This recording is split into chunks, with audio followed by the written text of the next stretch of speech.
Welcome back to the Wild Way. Welcome back. Episode number 3. We are talking about embrace the struggle, how to become stronger through adversity. And this is something I'm really passionate about is, how to build resilience, how do we become stronger? And, something that actually comes from my family lineage. And I think that we've touched on this a little bit is, had the power of having a family lineage and learning from our forefathers. And, there's a period of life when my family kind of got more in touch with our ethnic roots in Scotland. And my brother started playing the bagpipes. We actually traveled over to Scotland. I know you're going to laugh. I was trying to hold it in. Look at you. Be inauthentically yourself, Charles. If it's funny, just laugh. I was trying to hold it in. I'm like 1/8 Scotch-Irish, and our family name was Ferguson. And so we traveled over to Scotland as a small clan and got to see like the castle, the Ferguson Castle. And our family motto is stronger through adversity. And I felt like that was not only a true statement, but that actually had characterized my life, that statement itself. So it felt almost like eerie to me that, wow, this is something that's ingrained in my family, but this is actually something I feel as a man. And I was maybe 20 at the time when I found out about that. So we're gonna talk about how to do that, embracing the struggle, conquering the struggle, becoming stronger through the struggle, and some of the practicals in our lives. So I think the first thing we gotta do is just kind of redefine or just bring definition to when we talk about the way or the wild way, we're not talking about something that's easy, right? Not so if you wanna join us for the wild way, buckle up. It's gonna be hard. We're gonna be challenged. Right? We're not inviting you to something that's going to be effortless. And that's not what I'm interested in. I'm not interested in taking the broad road that's easy, the comfortable road with the plush chairs. Man, I want to go up the road that's less traveled. Not gonna lie, I would take an easy road. I would take an easy road. But natural man, Charles. But in my natural man, I would. Yeah. But that's not the way God. That's not the wild way. That's not the wild way. Yes. The wild way. And you're the host. So you better be. So I gotta practice what I preach. Yeah, exactly. Exactly. So let's just start with this. The truth is life is hard. Yeah. Life is not easy. But in our culture tells us that our purpose is to consume and to enjoy. That life, when done right, is easy. And so those are diametrically opposed. So how do we begin in our lives to embrace the truth that life is hard? Go. How do you embrace life is hard? Well, sometimes it just happens to you. Sometimes you do realize it's hard through what you go through. Okay. So that's one way of embracing it. Yeah. Just keep living. Yeah. Just keep living. You'll keep bumping your head against it. How do you embrace that life is hard? Yeah. So now I'm asking you, Peter Jones. Now we know life is hard. So what am I doing about it? No. I mean, like, most people don't actually reckon with that, I think. They're still surprised that it's not easy. Yeah. They're like, oh, I'm just struggling. I'm like, of course you're struggling. You're growing. No growth happens without struggle. That's true.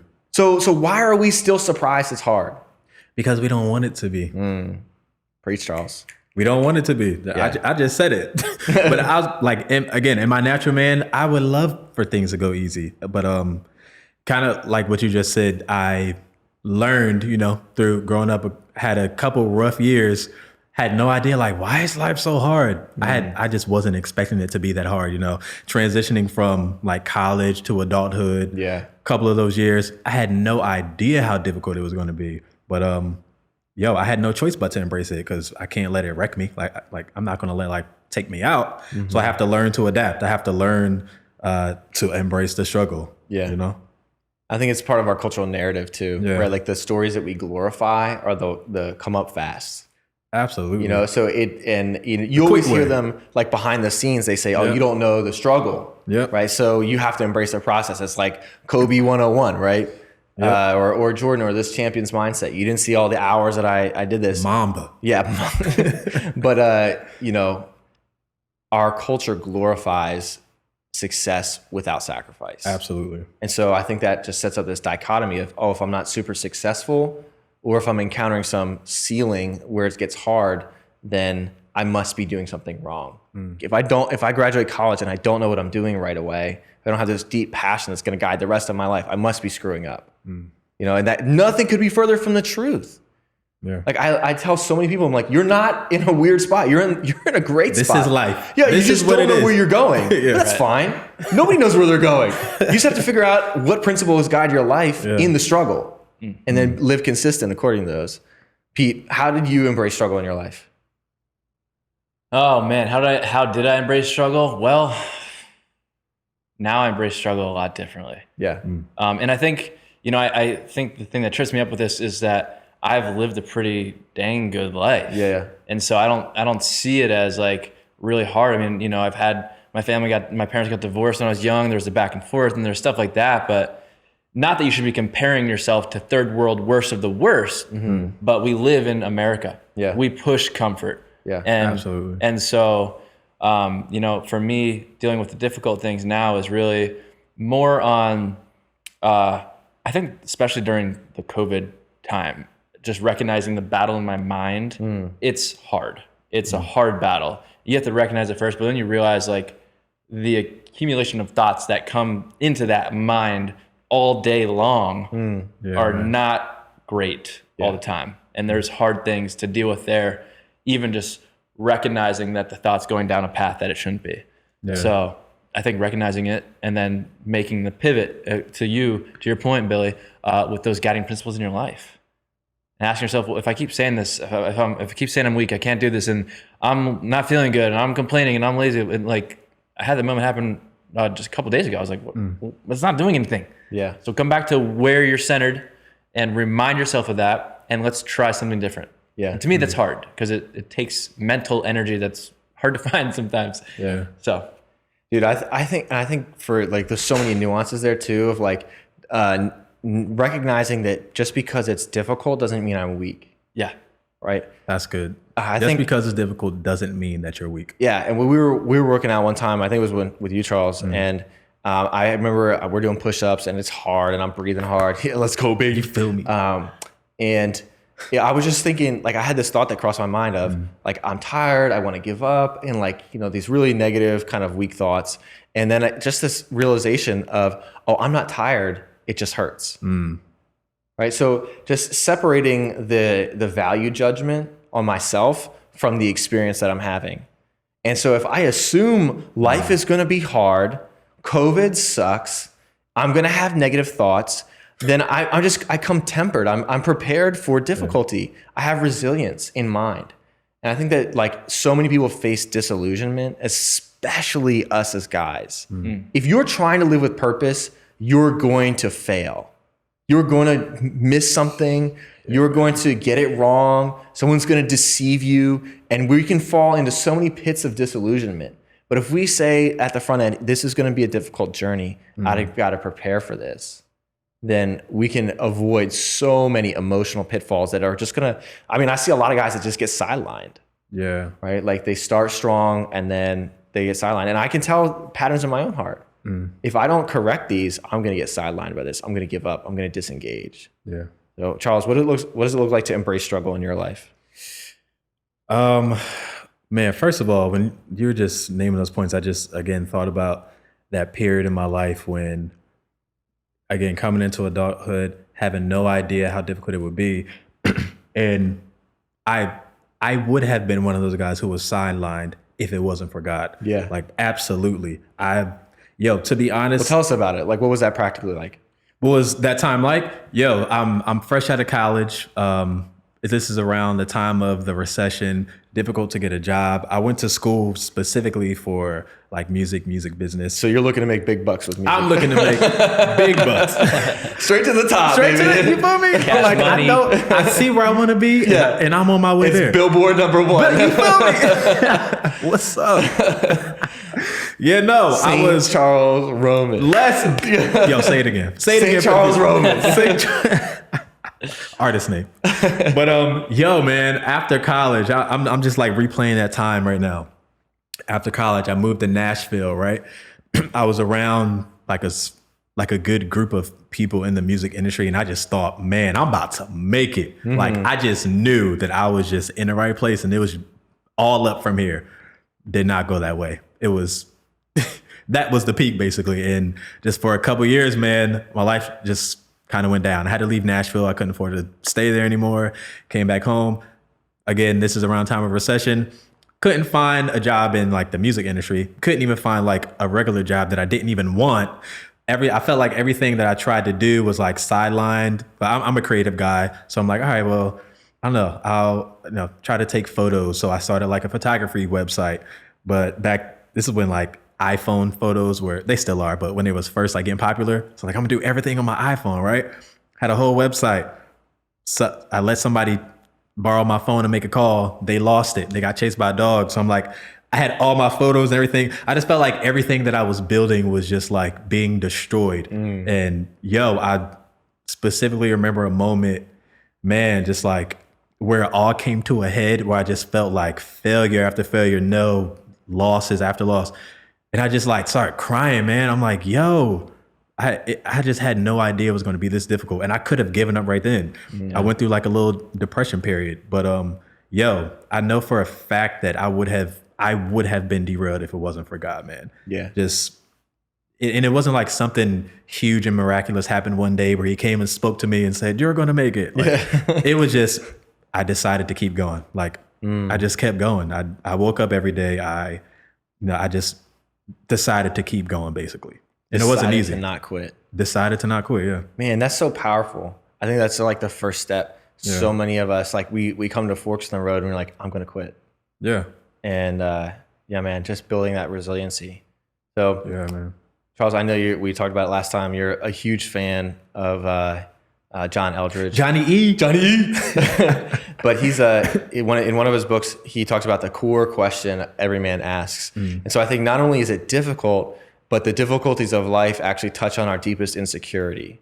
And because the question is, he says, every man is asking is, do I have what it takes? Yeah. And so when we face struggle, we face setbacks and difficulties, the question that is haunting us, or the answer that is haunting us, is maybe I don't have what it takes. So not only am I not getting where I want to go, but it's now affecting the deepest bit of my identity. I'm a failure. I don't have what it takes. So how did God help you through putting one foot in front of the other, get to the other side of that? Man, it was just continuing again, like I said, but one of my favorite scriptures in the Bible, if you continue in my word, then you are my disciples, and the truth will set you free. Yeah. So I think about that a lot, just the act of continuing, just communing with him daily, right? Like, yes, this is difficult. Life is hard. I come to that realization now, right? So when I face a difficult situation, it's me coming to him, knowing that he's actually trying to burst something in me instead of me getting upset and pissed off like I used to and just wanting to throw the whole thing away. Like me actually trying to get the lesson that he wants to show me through this difficult situation, and just choosing to continue to keep walking, keep moving forward, and persevering, even though I don't want to, because I want life to be easy. Totally. But it's not. And it's crazy how I don't think we can actually learn the lesson until we persevere. Absolutely. Yeah. Good. Pete, do you have any like parallel experiences where God would, you look back and you have the value of hindsight and you say, God was teaching me this, but I couldn't have learned that without perseverance? Yeah. I mean, I would say, my now wife, I mean, that sounds kind of weird, but my now wife, Jordan. I hope you don't have a later wife. Right. Yeah. But, we started our business in 2015 after we had left corporate America. And that was a huge struggle. I mean, I went down to the beach. Her family has a beach house. They're nice enough to let us to stay there for the whole summer. And we basically went knocking door to door. And I'll never forget two almost, derailing remarks in that summer from my best friend and from my father-in-law. And my father-in-law said, "You guys are so flippant with your careers." And, he's a successful dude, and I understood where he was coming from. And like, you're just wasting it all away. And his daughter had just gone to Georgetown and done all the things and was a consultant and all this stuff and down the tube. And my best friend said, you need to start thinking about the future. You can't be doing this, man. Basically saying like what you're doing isn't working. You got to be more concerned about future father-in-law and your future wife, which again, they come from different places, but it was hard. It was really hard because that was just the start. And I mean, it took like 2 years from there to actually build momentum to start making enough to be able to sustain living. And so there are lots of things in between those 2 years. And I think that, without the perseverance to where we are now, which is 5 years later, man, it doesn't come overnight. And people still don't understand what we do. As an entrepreneur, people a lot of times will think that you have all this time in the world because you can make your own schedule, and that it's like the dream, right? You get to do what you want, wake up when you want, choose what you want, live how you want, make money how you want, and it's the exact opposite. And so I think to put all that together, like I knew deep down, like if we're talking about perseverance, that I wanted the challenge of starting something on my own, because I can go back and get a job anytime. And I was sick of the job stuff. And I did not care. It hurt, but I didn't care. I was going to go for it. And there was another time in 2016 when Jordan started crying on the way to the gym. I'll never forget it. She's like, I just need to get a job. Like, I can't deal with the lack of structure, the lack of stability, and all this stuff. And you know what? It's not for everybody. It's not. Yeah. But I knew it was for me, and I had to encourage her through it. And so now I'm at the point where maybe some people see us as quote unquote successful, whatever it may be. Well, we do, at least. Yeah. Two of you. I have your autograph. That's all I want. That's all I want. But I'd say like the biggest thing with God now is always quote him, A.W. Tozer, the blessedness of possessing nothing. And it's something that I constantly have to check my heart on, especially as we do more and more. If it all got taken away today, I'd still have God, and nothing is greater. And I'll even add on, this could be a separate conversation, that in the suffering, we hate it. We hate the thought of it. We struggle in it. These challenges, they who wants to go through it? But that so many of us would say is when we felt closest to God, when we actually experienced a joy that we can't even describe in a normal day-to-day life when things are quote unquote well. And so as much as I don't want that to come my way, I know that that's going to be an opportunity to draw closer. Man, so well put, Pete. There's something that really stuck out to me is it took you years. Yeah. And I think so for a lot of us, we just get so discouraged about the length. Right? Like, when will this get easier? Like, I'm trying to do the right thing, especially as believers, right? Like, I feel like this is a prompting from God. And now this is so hard. And so many times, like I've seen this in my own life, that the things that God has called me to are actually the most difficult things. And I'm like, what gives? I get angry. I'm like, I wasn't expecting it to be this hard. And what I've had to come to realize is that, that's a me thing. God never told me it was going to be easy. God never said to me living with purpose and pushing back against darkness and making order out of chaos and living with righteousness in a wicked world was going to be easy. In fact, he told me the complete opposite. That in this world, you're going to have trouble. I just didn't believe him. Right? I didn't want to listen to that part. Right? I was like, that doesn't fit my American dream. And so, I mean, I think about in my own life, going from, engineering to full-time ministry. I like to think of it, maybe it's self-aggrandization. You can correct me if I'm wrong, of like spiritual entrepreneur. I have to, there's very little job title. I have cold contacts. I've got nothing but a vision. And I've just got to go execute, and I've got to figure out, I have some skills, I know the Bible, and then I've just got to go do it. Right? Like, there's just nothing, but there's no substitute for going out and doing the stuff. And I was incredibly discouraged my first several years. And that was just, there were weeks, months, probably even years where every day I thought about quitting.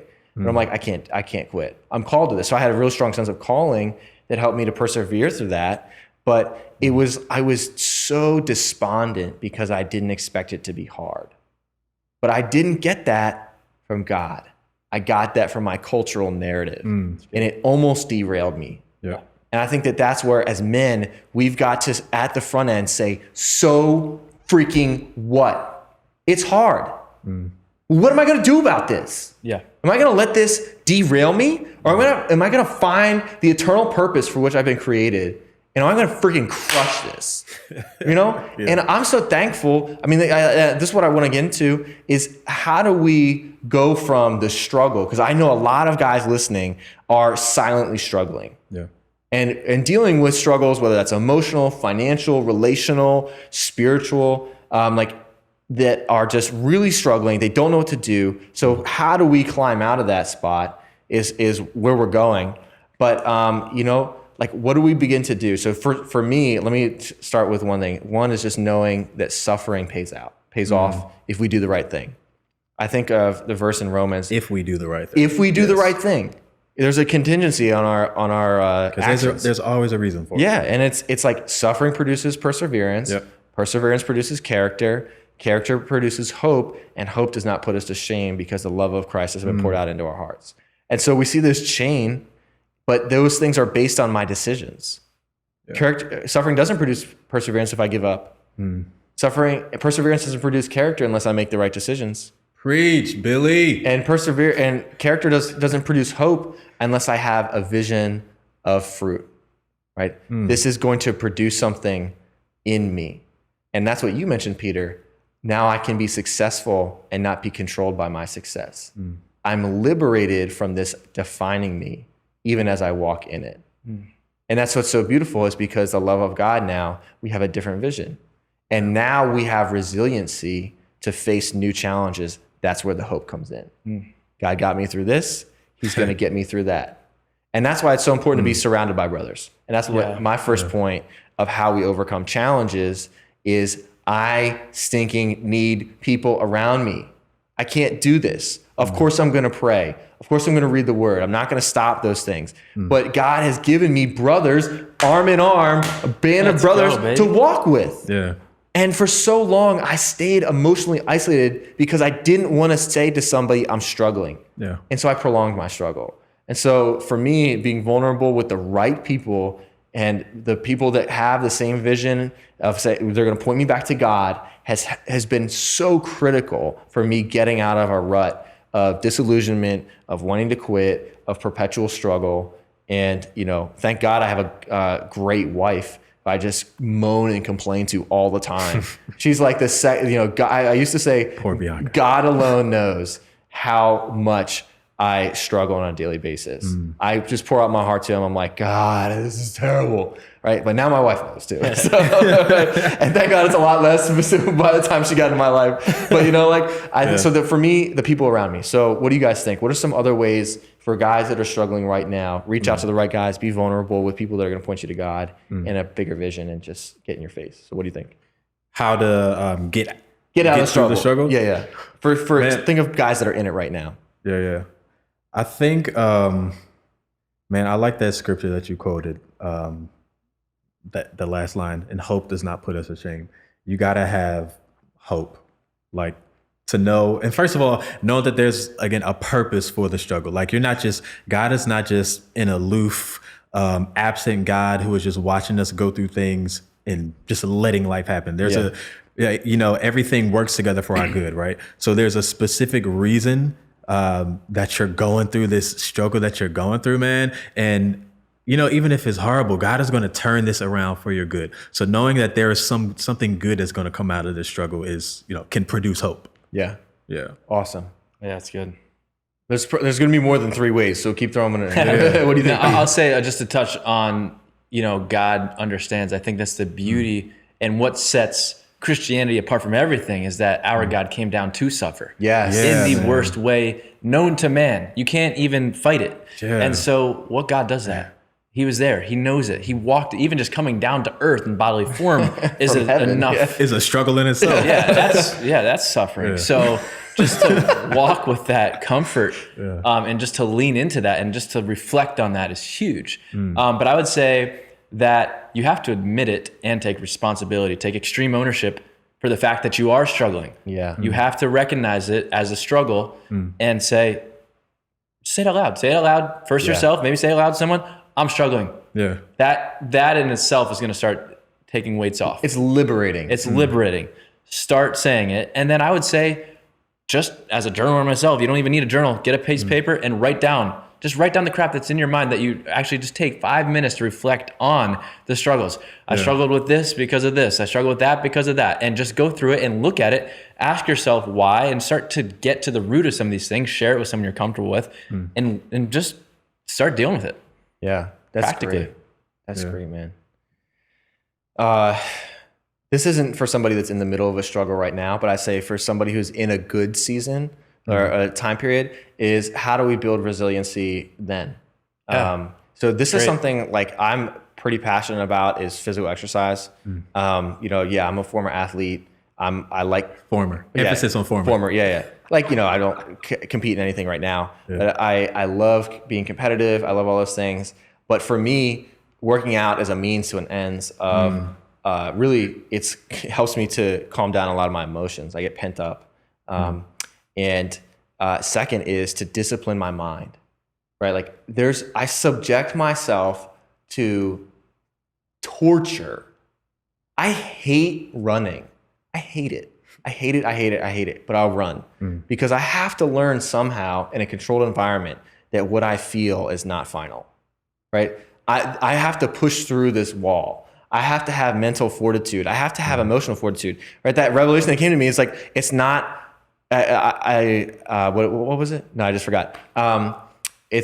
I'm not tired. It just hurts. Right. That's something I carry with me now. And I got that when I was doing push-ups. Yeah. And so I think it just is incredibly character building to subject ourselves to difficult things. And that could be having a conversation with somebody if you're socially awkward, putting yourself out there for the first time for somebody that you're interested in, and taking risks in general. Maybe we lived our lives in our comfort zone. It's just, how do I take steps to do what I don't normally do to build character through subjecting myself to difficult situations?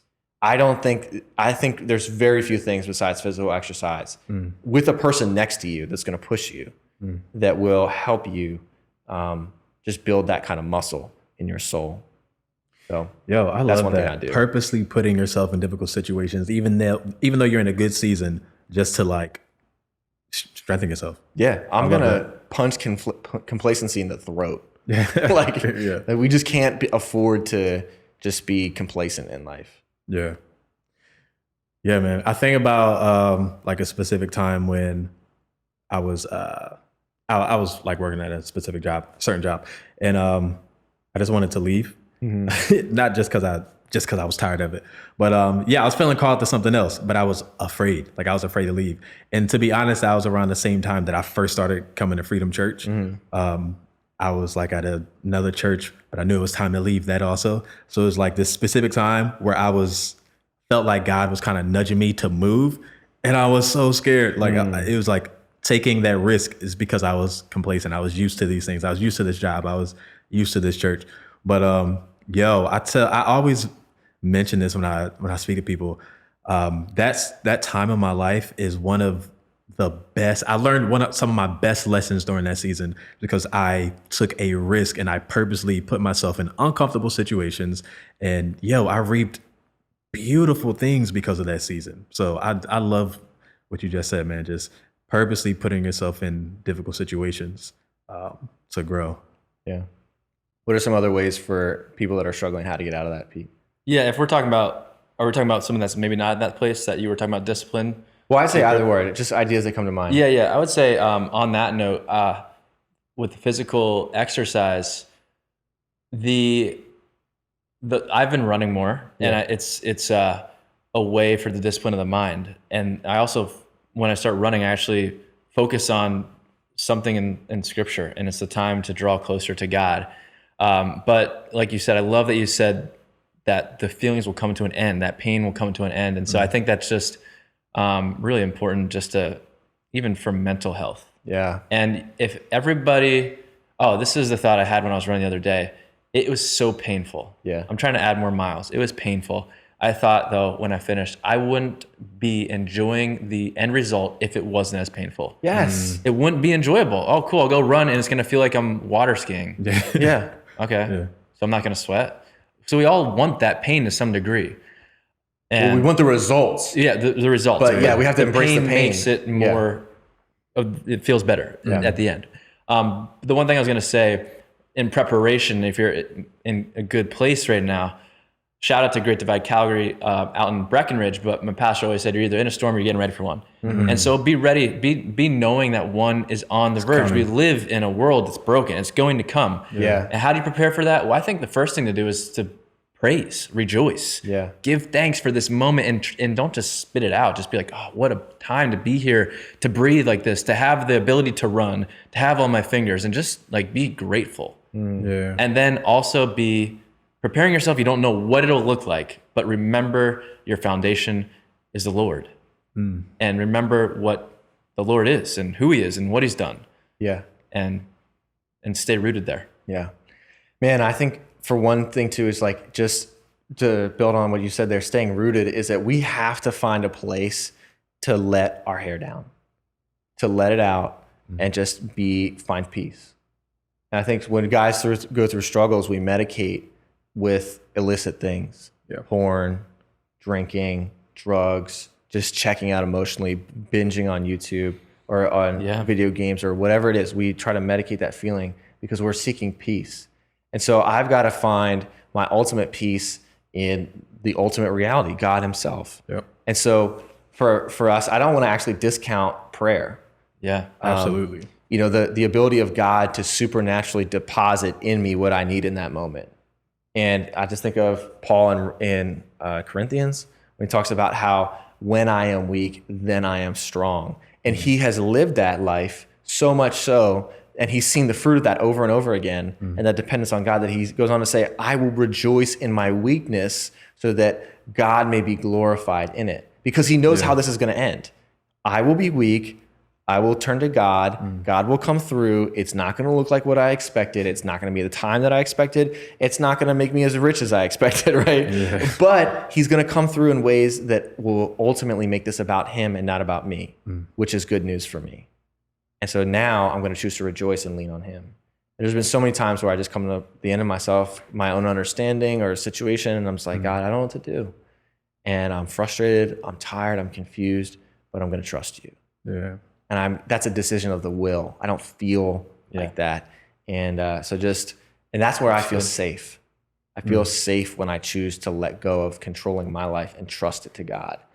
And every man needs that place to feel safe and loved and completely embraced for who they are, failures included.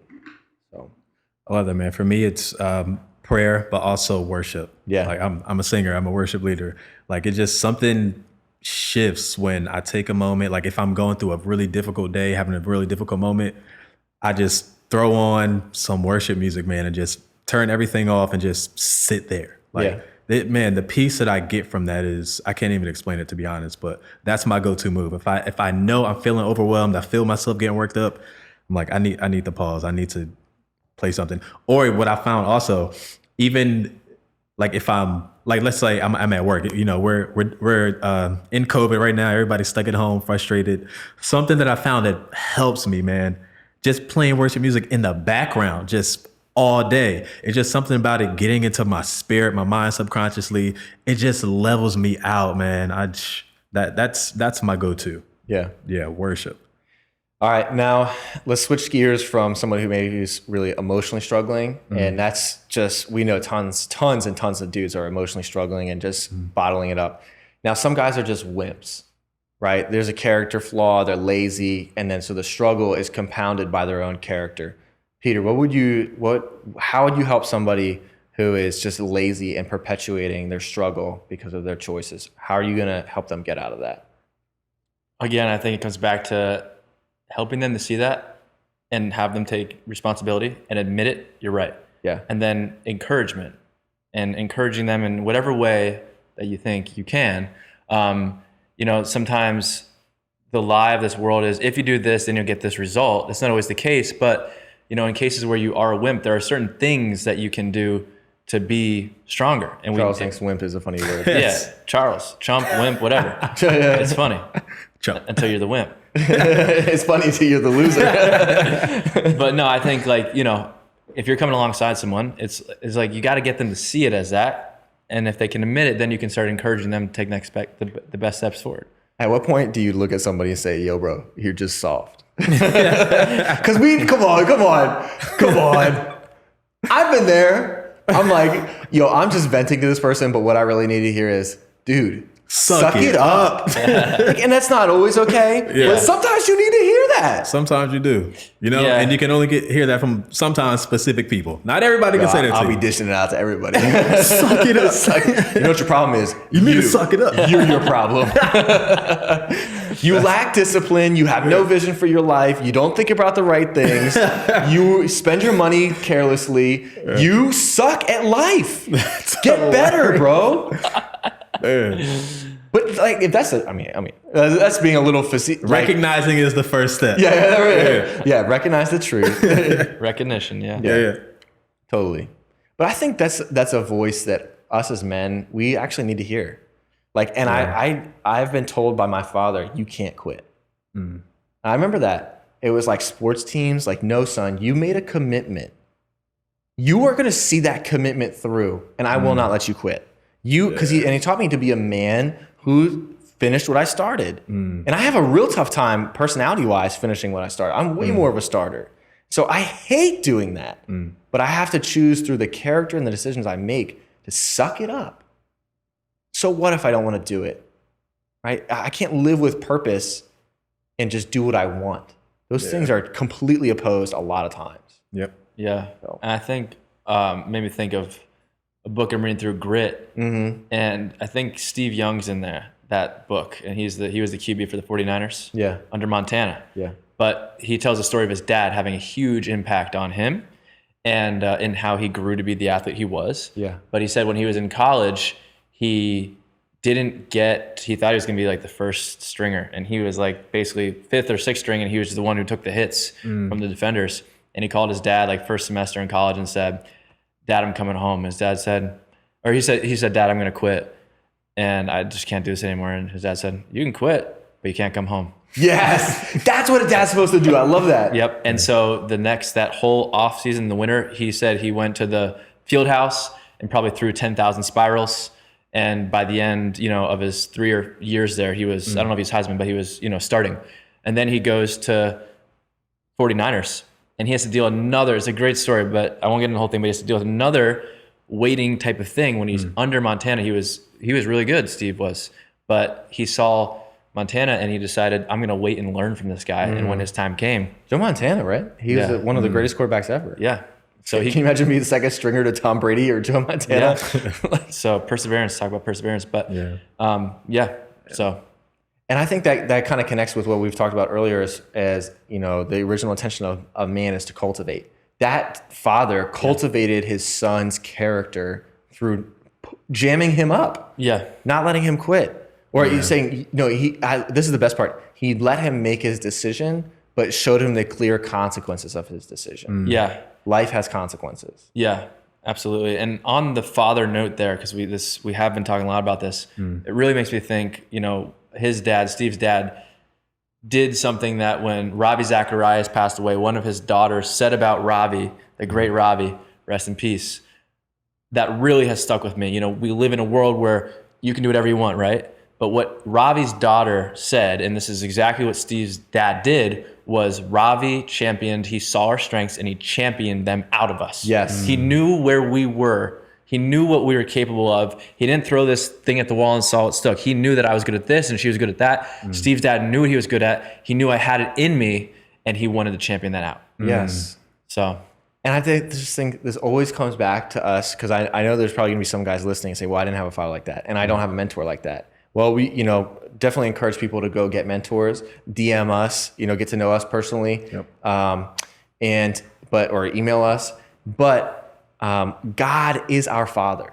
Absolutely. Nobody's going to encourage us more. Nobody is more familiar with our strengths. I mean, He put them in us. And so we've got to examine what presuppositions do I have about God. And when I think of God, is He encouraging me to be who He made me to be? Or have I internalized somebody else's voice and think that's God's voice? Yeah, that's good. And just because sometimes God will tell you to suck it up.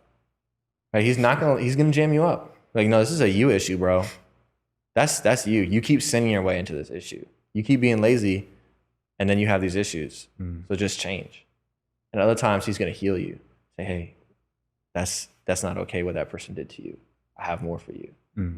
And so we've just got to allow God into those spaces to give us resiliency and just help us to embrace the struggle. And I think that's one of those things that the scripture is so clear about. And again, you don't have to believe the Bible, but you just have to recognize that worldview makes the most sense of reality. It just assumes that life is going to be hard. Yeah. It doesn't paint a rosy picture for us. Job, right? And you talk about purpose and suffering. Job didn't know the purpose of his suffering till he died. He never got an answer from God. There was an answer, but God didn't owe it to him. Man, I think that's something, but he met God. he did. Because he kept crying out. Yeah. And I think that's something that I've noticed in my own soul that's been deeply, it has added to a challenge is I expect to see the purpose of my suffering rather than embracing my assignments in the suffering. I have to embrace the moment that I'm in, the responsibilities that I have, and not give up. That is the only gateway to even possibly finding out why I'm going through this. Right? Like COVID, we all, billions of people are asking, why is this happening to me? Well, maybe it's not like God just has some special plan to torture you so that you grow. Maybe it's just bad things happen in a broken world. In a fallen world. Yeah. Right? And we're not here to debate how this got here, but we all have to process that struggle. And so if I focus on my daily responsibilities, assignments from God, calling, whatever you want to phrase it as, then I can now choose this as an opportunity to serve, to love, to grow, to live on the wild way, right? If we find our purpose is I'm going to allow this to transform me and to do what I need to do, then it makes my decisions every day really clear. Like we just are crushed by this existential, like, oh, why is this happening? I get there a lot. Yeah. I have to dig man. myself out of that hole a lot. And most of the time it just comes with, bro, just do the stuff you got to do. Yeah. You're going to get there, Pete, or are Charles and I just too emotional? No, I'm emotional with you. I was. Well, we all got that in common. Let's go. We haven't had the episode where we all cry, but it's coming. It's going to take a lot from me. Man. Yeah. But before we wrap up, the thing I was thinking about with Job was, he just kept challenging God too and questioning and crying out. And I just love the end of Job when, especially when we feel entitled to things, we feel like we have things that we're owed, can hold, and that we owe, and we see that the Lord didn't hold on to his anything, and he came to the cross. But Job, crying out, he was owed all this stuff. He lost his family, his wealth, and everything, and he was a righteous man. And by the end of the book, when the Lord starts saying, do you know where the eagles lay their eggs? You know how the lions tame their young. Job's response after the Lord finally speaks is, I'm done. I'm undone. Like, I'm done. It's over. Like, I don't know what to say. I don't have anything else to say. Like, I'm done. But he was more afraid or fearful or whatever you want to call it. He didn't care about the rights anymore. He was in the presence. It was over. Yeah. And he recognized that was just like, the heck was I doing? Yeah. He forgot who he was talking to. He forgot who he was talking to. So let's remember who we're talking to and remember who's there for us. Remember who we're talking to. Yeah. Sometimes we just have such a small view of God. Yeah. That somehow he couldn't make this for my good. Yeah. All right, guys. So practical takeaways, next steps. I want to put them in two categories that we kind of touched on to embrace the struggle. One is for a man who is in a struggle right now, and another one for who's trying to grow and become strong for the inevitable struggle. So, Pete, 2 tips for one who's currently and one who's trying to prepare. Yeah. Well, we spoke at these earlier, so I'm going to try to remember. Yeah. Just boil them down. Make it real simple. If you're in the struggle, recognize it, admit it, say it out loud to yourself, say it out loud to someone else, and then write down all the things. Yeah, process it. Those are 2 things. Okay, someone who's trying to grow. Someone who's trying to grow? Yeah, saying like, I want to grow stronger. I want to build that resiliency now while things are a little bit easier. Well, to kind of quote you on one of our earlier ones, everything else is meaningless. So not to go down that road, but like, what does it really matter outside of what really matters? Yeah. And so that inevitably leads to worship, praise and whatnot, and giving God thanks, but also focusing on what really matters. And that comes down to your purpose and living that out daily and just bring that to the surface every single day. Yeah. So clarify your why. Clarify your why. Yeah. There you go. Awesome. Charles? For the guy who's in the struggle, again, just one, recognizing that even though it doesn't feel like it, it's not going to last forever. Seek people who've been through struggle, who are on the other side, and they will tell you it's not going to last forever, even though it feels like it. Yeah. This is not forever, and it's working out for your good. There's a purpose in it. Yeah. For the guy who is in a good season, preparing for the struggle, I just think of the scripture in Ecclesiastes. There's a time to live, time to die, time to build, time to tear down. So just recognizing that every season has its time. So just, spend time with God, receive the I don't know, the characteristics that he wants to put inside you to prepare you for the next season. Because whatever season that you're currently in, he's doing something to prepare you for the next. So just recognize that. That's good. Yeah, we can't rest on our laurels when things are comfortable. We got to dig in. Yeah, I think you guys just raised great points. I love what you're talking about, worship and prayer, just drawing close to God. On a painfully practical note, I would encourage every person, especially men, to exercise. You don't have to be good at it.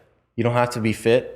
Just do something to teach your mind how to suffer well, how to embrace suffering, how to not run from suffering, how to build a champion's mindset. Say, I'm going to crush this, right? And just weed out all the weak thoughts that hold you back. So that's a huge one for me. Stop thinking like a loser. Right? Like, it's just, like if you think do better. No, I mean, just honestly, like if you think, like I say this to myself, like Billy, you're thinking like a loser. God didn't make you to be a loser. Stop it. Stop. This is not his voice. Not who he made you to be. So stop acting like it. Stop thinking like it, dude. He loves you. Keep it moving. It's just very clear. This is not who I am made to be. And I have a lot of conviction about that. So I would say exercise if you're going through a tough time. And, oh man, somebody who's in the struggle right now, man, I just know so many guys that are struggling. My heart goes out to you. I love you, man. And I just want to know that you're not alone. I think as men, we suffer in silence. God sees you, whether you believe in God or not. He sees the struggle that you're going through, so you can always cry out to him. Plenty of people have cried out to a God they didn't believe in and found that he was closer than they realized. And then I'd say just get a solid community of brothers. You're not going to have it if you don't have it right now, right? You just got to find one. You got to find one person. Go to a church, visit a online church, DM us. We'd be happy to encourage you, strengthen you as a brother. And then when you come through that, make sure that you put as your priority to build a group of brothers and find those mentors and those guys that you're going to walk with, because you're going to need physical people. That's not unspiritual. God has given us people to walk with. What's the scripture, Billy? A cord of three strands. A cord of three strands is not easily broken, right? We're not lone soldiers in life. So that's where I end, and that's where we come to. So guys, what do we say? Go be wild! Well, we got to do that again. All right, fail. What are we saying? Go be wild or stay wild? What'd you say, Pete? I said stay, but I think it's go be wild. Go be wild. I'm following Pete. I think we should be active. What do you think? We just talked about not being losers. Losers are inactive. Go be wild. Yeah. Really? Go be wild. Thank you for watching this week's episode of the Wild Way Podcast. If you liked it, make sure you like it, share it, subscribe, and drop a comment below.